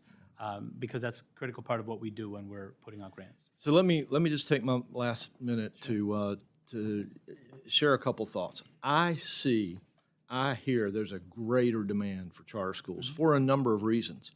And I'd suggest, and I'm anxious to see the data that you're going to provide to this committee, there may be a lot of other reasons that there's not a request for as many grants. One is a 107-page application, which I think speaks to Mr. Siscomani's point about regulation and the difficulty. I'd also suggest that maybe there are income requirements that are preventing people for applying for grants. In some cases, I know they've been too low, and some cases I know that they've been too high. One of the reasons that I know that folks do not apply for charter schools are that they cannot receive grants of substantial form to send their children to a charter school. Maybe a particular grant that they can receive in a state would offer a small amount, but they can't afford the greater amount. And I'll just summarize by saying the folks in my district very strongly believe in charter schools and the niche that they provide, and that they'd rather have choices for their education for a sundry of reasons. So thank you, Mr. Chair. I yield. Thank you, Mr. Edwards. Mr. Secretary, you're very popular, so we're going to go ahead and ask a few more questions. What we'll do a second round, but we'll do it limited to 3 minutes because I know some members have a few follow-up questions I want to go forward. And so I'll kick off the first question. Last summer, of course, you remember the Supreme Court struck down the president's one-time student loan cancellation program. And after more than a 3-year pause, borrowers started loan repayment back last fall. Can you tell us what is the share of borrowers now repaying their student loans? I do recall having that information reported to me soon after we got back, and I think the number, I want to say in the 60% compared to what it was before. It was maybe 10 or 15 points below, but I don't want to misspeak. So what I'll do, Chairman, is have that information sent to you today. So how does that compare to the before the pause? Well, we were dealing with over 1 million defaults before, and we saw progress ramping up. We did implement many programs, sir, to help borrowers who were struggling to make repayment, the Fresh Start program. So there were a lot of new things that we put in place to help borrowers who are struggling get back on. So I can have that information. I have my team reach out. Okay, with you can that, follow up those with that. data. And as I mentioned, the department has touted that the Biden administration has found ways to cancel $144 billion in student loans. The department is also pursuing debt cancellation through a negotiated rulemaking process that has created a one-year, quote, transition period during which borrowers won't face consequences like negative credit reporting if they don't make the repayments. It seems like a lot of mixed messages that are being sent. What exactly is the department communicating to borrowers about paying back their loans? Yeah, thank you for that. And you know, that 1 year period where we weren't sending information to crediting agencies, we heard from many borrowers who are struggling to make that first payment and get back on after having about 3 years of pause. So we wanted to make sure that we get them back on their feet so they're successful. So we limit the number of defaults because that's never good for them or the local economy. So I think in terms of mixed messaging, we wanted to make sure that they come on smoothly. For many of these folks, this was the first time they were ever going to make a payment because it was paused after they graduated. So, you know, we feel that the steps that we took to ease them back on, communicate more effectively, communicate more regularly, find those folks who we didn't hear from. We put a lot of work, FSA did a lot of work to try to make that process as smooth as possible so we could reduce the number of defaults that our borrowers are facing. Well, wouldn't you think that the department's repeated promises of debt cancellation affect a borrower's interest in repaying their loans, as well as the decision of current students about how much to borrow? No, that's a fair question. And to be very frank, part of our communication was you have to restart payments. And these are some things that we're doing to fix a broken system. You may be a part of that, you may not, but it doesn't negate the need to go back to repayment. We were very careful with our messaging to prevent what you're referring to. Thank you. Thank you. Mr. DeLauro. Thank you, Mr. Chairman. Let me just see if I can get in 2 questions. One on learning loss. The committee, the Democrats worked with the president and with you, $130 billion to K through 12 schools in the American Rescue Plan, 20% to deal with learning loss. Recovering from the pandemic, it has been a struggle. Recovery is underway between spring of 2022, 2023. Students nationwide recovered 1/3 of their learning loss in math, 1/4 of their losses in reading. We need to continue on. But the strategy is ensuring states and districts focus like a laser on evidence-based responses to learning loss. One question, can you describe how your department is driving this important work across the country dealing with learning loss? In terms of the public service loan forgiveness program, we know that prior to the Biden administration, the program was broken. 7,000 borrowers have ever received forgiveness. This deals with teacher shortage. The question is, there have been improvements made. $62.5 billion in student debt has been canceled for 871,000 borrowers. The improvements to the PSLF have been essential in helping us to retain a top-notch public service. How is your department streamlining the experience for borrowers participating in PSLF? Thank you.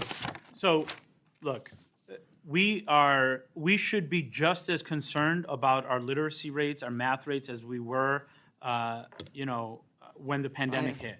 Right. We are seeing recovery with the American Rescue Plan. We recovered 1/3 of the pandemic era learning loss in math, 1/4 in reading.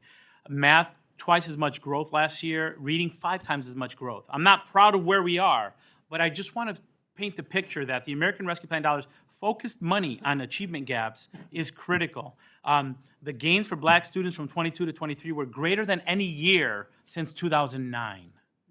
Okay? We need to continue to invest in the strategies that work, and we're going to continue pushing Title I. That's why we're pushing that. Moving to PSLF, look, the president announced Monday, we're talking about teachers, nurses, veterans, police officers, firefighters who are choosing to go into public service. And talk about barriers, we need to remove barriers.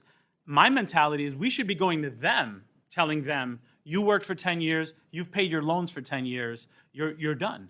These are public servants that choose to make the community better. So we're trying to streamline the process that way, but as you noted, $62 billion in debt relief. It went from 7,000 people in the 4 years in the last administration to over 840,000 in 3 years with us. We're committed to fixing a broken system. PSLF is a good example of that. Look forward to working with you offline on what the progress is on learning loss, because I think that's information that needs to get out, and how successful the PSLF program has been. Thank you. Absolutely. Thank you, Mr. Chair. Dr. Harris. Thank you very much. Just two quick things. First of all, just to follow up on the Title IX, the NAIA just announced this policy that is not going to allow males to participate in female sports, biological males participate in female sports. And they're numerous. I mean, I think there are over 200 NAIA colleges. Your Title IX rule doesn't in any way threaten their ability to cooperate with federal funding, would it? So thank you for that question. Congressman Clyde mentioned that earlier as well. As I said before, I'm not sure if I said it when you were asking questions, but we are in the regulation process, which we have, just for athletics alone, over 150,000 comments that we're going to review carefully before we come up with a proposed rule. So for me to be speaking about that, on what impact it would have on the recent rule you made reference to, would be premature. So, but you're telling me the department, I mean, that's within the range of consideration to basically educationally defund at the federal level institutions that wouldn't cooperate with your mandate to allow men to participate in women's sports? I mean, that's within the range of something you're considering, or that's off the table? Is your question that whether the announcement that you made reference to this week Yes. would impact how our Title IX regulations No, could roll that out? potentially threaten their ability to participate in federal education funding, such as student loans, Pell Grants, things like I that? see what you're saying. So again, as I said earlier, we are committed to moving quickly on our Title IX regulation. And for me to comment on a regulation that's still in process when we have the process, we have to go through that. For me to talk about it before it's out would be premature, and I wouldn't want to do a disservice to the thorough work that we have to do to read through the comments and consider them before making a decision. Sure. I would just hope that the administration doesn't defund hundreds of colleges because they think that biological men shouldn't participate in sports with biological women. I mean, I just hope that, but I'm only one of 150,000 comments, I guess. Serious subject. Many universities, including the University of Maryland, is considering a BDS sanction policy. Is the department willing to stand up for our allies in Israel and limit educational funding to those universities that implement BDS sanctions? We take anti-Semitism, anti-Arab, anti-Muslim comments very seriously. We take what's happening on our college campuses very seriously, which is why since October 7th, we've done more than any other administration, not only to provide open investigations of these issues or investigations from the Office for Civil Rights, but we've done a lot to make resources available to college leaders, to families, ensuring that freedom of speech and safety can coexist on college campuses. Do you consider BDS policies to be anti-Semitic? Without looking at a BDS policy in front of me, I don't want to make a comment on something that I haven't reviewed. And I think Thank you very much. I yield back. Ms. Frankel. Thank you.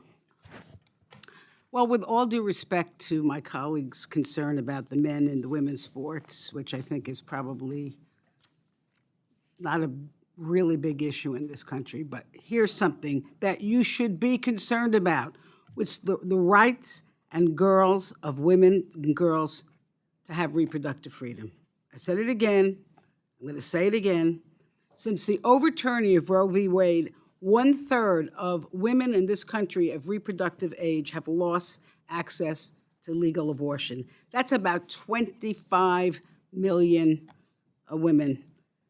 So I would respectfully suggest, if you really care about girls and women, care about their access, to be fully in charge of their health care and their future. Now, with that said, I do have a question, Mr. Secretary, and this is about book banning. According to the American Library Association, in 2023, a record 4,200 different books were targeted for bans in schools and libraries nationwide, with Florida and Texas leading the nation. I live in Florida. This dangerous censorship is overwhelmingly targeting LGBTQ plus content and books about Black history. In Florida, believe it or not, we've banned books about Harriet Tubman, Rosa Parks, and even a book about two male penguins raising a chick together. How is your department handling this? Are you sending out guidance? What actions are you taking to make sure that diverse material remains available to students? Thank you, Congresswoman Frankel. You know, the topic of book banning has really been, we've seen an increase in that tremendously. The number of titles targeted by for censorship in public libraries increased by 92% over the last year. 92%. School libraries, it increased 11%, and 47% of those titles are books about LGBTQI or BIPOC individuals. So that shares kind of the perspective of which books are being, targeted. We recognize how important this is, and how, while we don't at the Department of Education dictate curriculum, we do feel that we needed to make sure that we have materials and supports available. So the Office for Civil Rights will continue to support the public, but also our school communities in understanding the rights. We hold trainings for schools, for libraries, and for educational stakeholders on laws and how to address situations when they're needing help when it comes to book banning.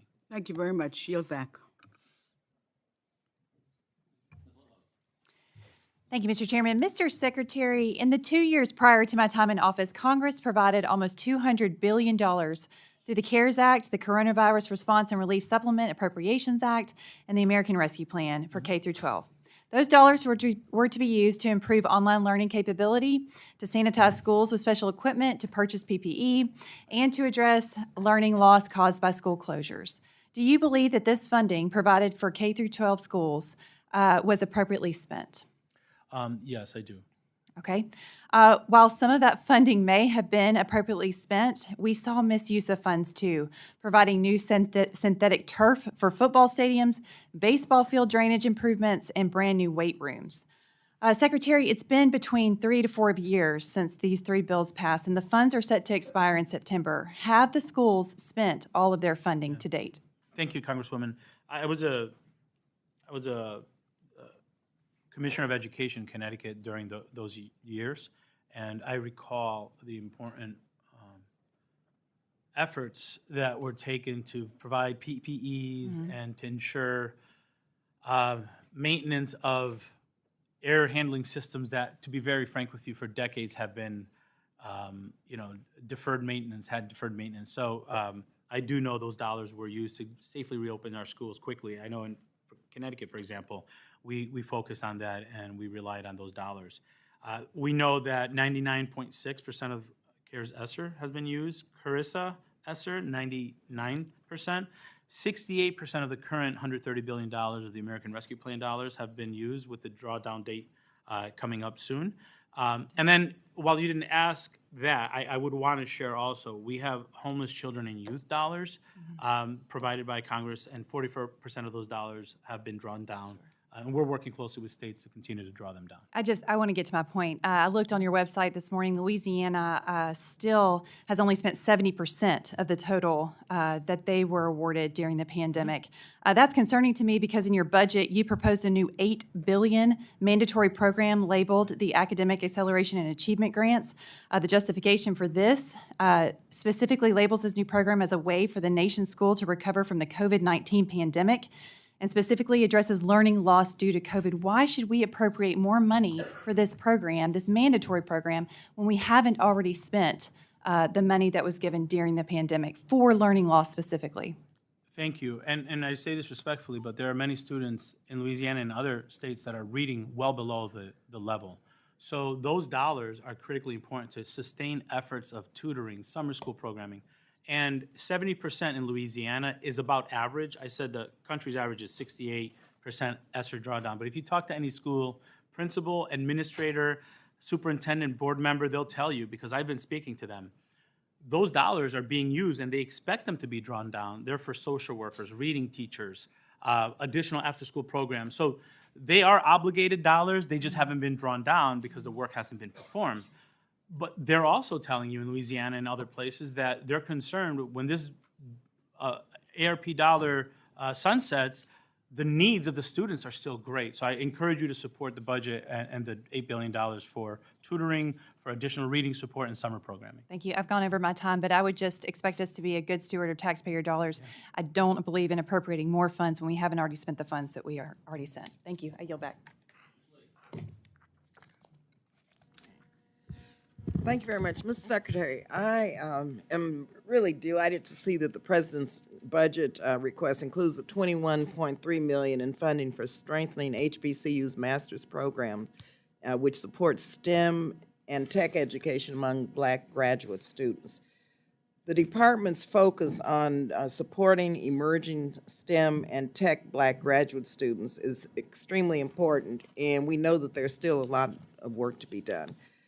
I'm excited that I'm introducing once again the Computer Science for All Act with Representatives Fleischman and Del Benny. This has been a bipartisan bill since President Obama actually announced Computer Science for All, and we've been working together to invest in preparing our young people for the STEM jobs of the future by providing the training and learning opportunities, especially in low-income and in underserved communities. So I wanted to just find out, in terms of your administration, what are you doing, short of our legislation passing, to enhance access to STEM and tech education and workforce outreach efforts to underserved communities, especially K through 12 students who are low income and students of color? Thank you. Thank you for that question, for your work on this, because it is critical. It's critical not only to level the playing field, make sure all students have access to good STEM programming, but quite frankly, if we're going to meet the moment with CHIPS and Science Act, with the energy provisions under the Inflation Reduction Act, and even some of the infrastructure work that's happening, STEM has to be a bigger part of our K-12 programming and our higher ed program. So, going specifically to HBCUs, we're asking for an increase of $35 million to bring it up to $431 million for HBCUs. What I heard from HBCU leaders is, look, we are ready to go for these contracts. We are ready to give our students the same opportunities that students in other universities have.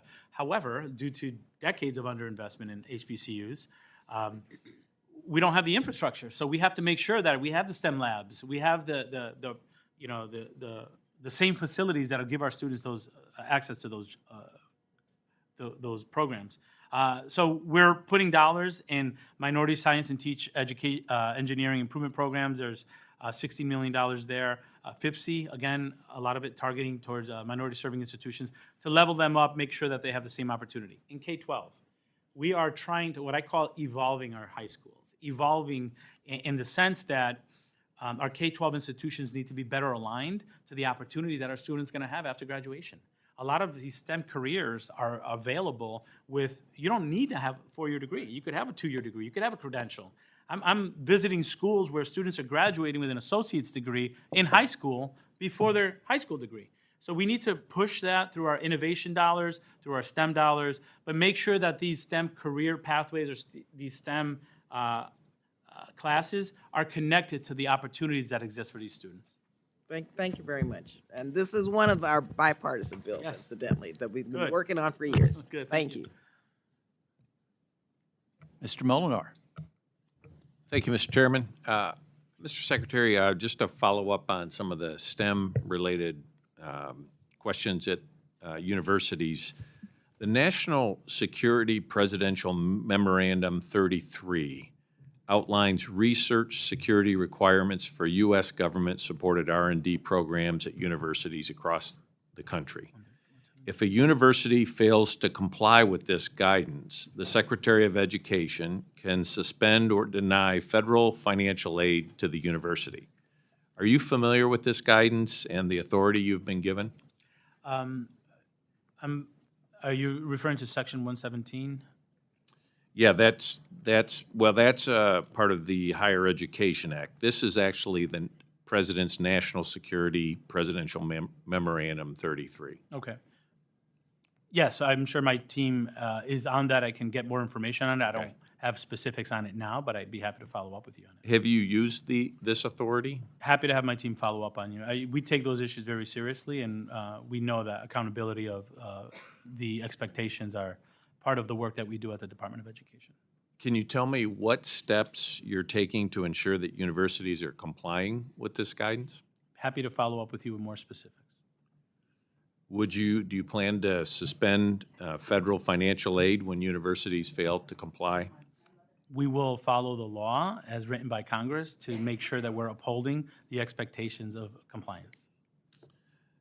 Are you sharing PRC-related information obtained through Section 117, as you mentioned, with the FBI and other agencies? The Department of Education recently found that numerous large and well-resourced institutions have aggressively pursued and accepted significant amounts of money from the People's Republic of China while failing to comply with the transparency requirements of Section 117 of the Higher Education Act.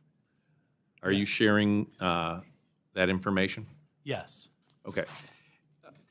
The public version of the department's Section 117 report dated October 2020 is redacted. Will you commit to providing the members of this subcommittee with a classified briefing to discuss this and other classified information connected with the Section 117 investigations? Are you referring to a report that was redacted in the last administration? Yes. Okay, I can have my team reach back out to yours about that.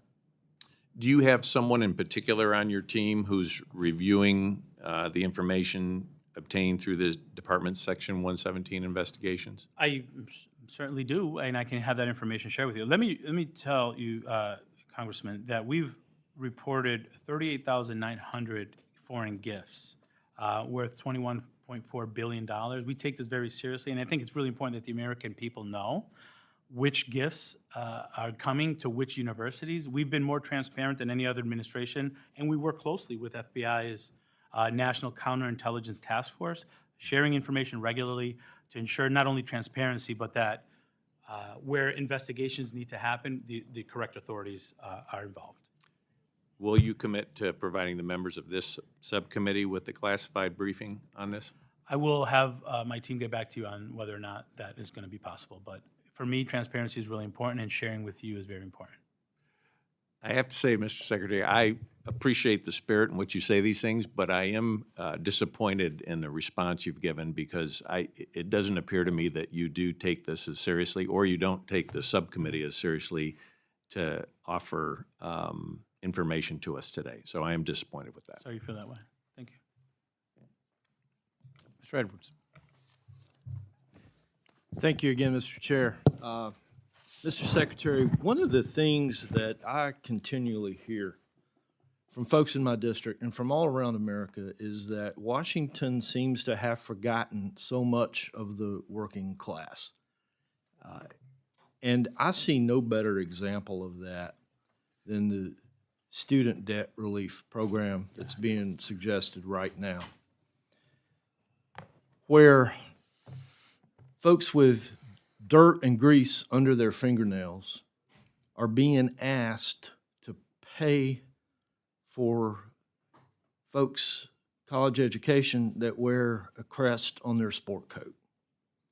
I'm going to give you a chance right now, in the time that I have left, to explain to that working class why this proposed program, this debt relief program, is fair and not turning its back, our back, on those folks that have calluses on their hands and really have built this country. Yeah. Thank you for sharing your sentiment. I'll say this. If you look at the 4 million people we've helped and the 30 million that the president proposed, those are the working class. Those are exactly the folks that you're talking about. When we're talking about increasing Pell Grants, it's those we're talking about, unlike multimillionaires that have tax breaks. We are fighting for working class people. We are pushing for dollars. I'm talking about the folks that are plunging toilets every day and cutting pipes and laying bricks that didn't have an opportunity to go to college, and now we're asking them to pay for the education of the folks that you're trying to describe there. Those are different classes. So tell the bricklayers and pipe fitters out there right now, you have the floor for 1 minute and 3 seconds, why they should feel good about paying for these student debt relief programs. We are not only increasing opportunities for those pipe fitters to have opportunities to get more credentials, to get more pay, and some of the legislation that was passed, some of it in bipartisan fashion, are going to increase the opportunities for those folks that you're talking about. But those folks also have children that are going to school. And many of those folks have children who are saying, I can't go to college because I can't afford it, because it's gotten out of control. We are fixing a broken system. This debt relief work that we're doing shouldn't happen forever, because now we have the SAFE program. So the children of those bricklayers, those who are building our country, those people that deserve an opportunity to be thought about as well, their children are going to have access that they wouldn't have had before the Biden administration. Mr. Secretary, however, the parents of those children that are laying bricks and fitting pipes have already made their decision. They're into their career, and they're being asked to pay for a different class of folks' education. I find that just tremendously unfair, and I'll be anxious to go back and play your comments over to the folks back at home and see if you've convinced them. Happy to work with you to Thank you. support those folks. Mr. DeLauro, I think you've got some closing comment. Okay.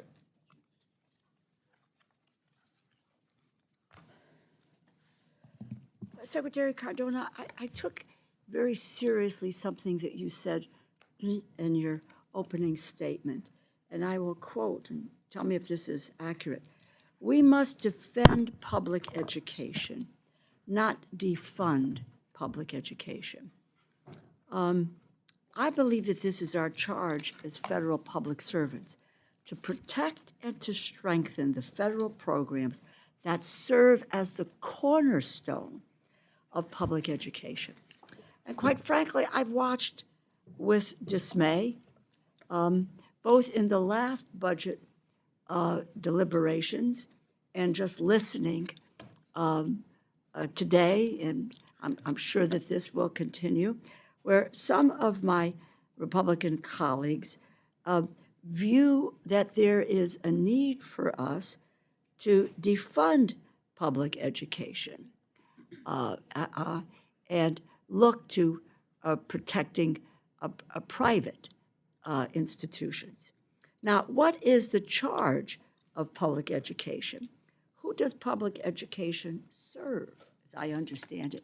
Nearly 50 million students in public schools, over 3.6 public school teachers, and yet, in the last budget, there was an attempt to cut 80% of teachers, almost 224,000 teachers, to jettison them, public school teachers.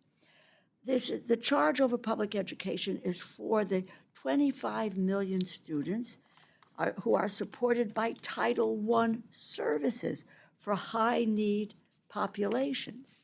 So we have an enormous responsibility to deliver for the students in a system that should be our country's great equalizer to help those bricklayers, to help their kids, to help the pipe fitters, to help the first generation of kids like you and myself to be able to get to school. We need to lift up and we need to be supporting public education, combat chronic absenteeism, address learning loss as you're doing, dealing with students who have mental health needs, help them to recover. And we must support the basic needs of students in college to deliver on the vital goals of Claiborne Pell, a man to the manor born, as affluent as anyone in our history, who viewed public education for the sons and daughters of working families is something that the federal government should be deeply involved in so that we have an educated citizenry.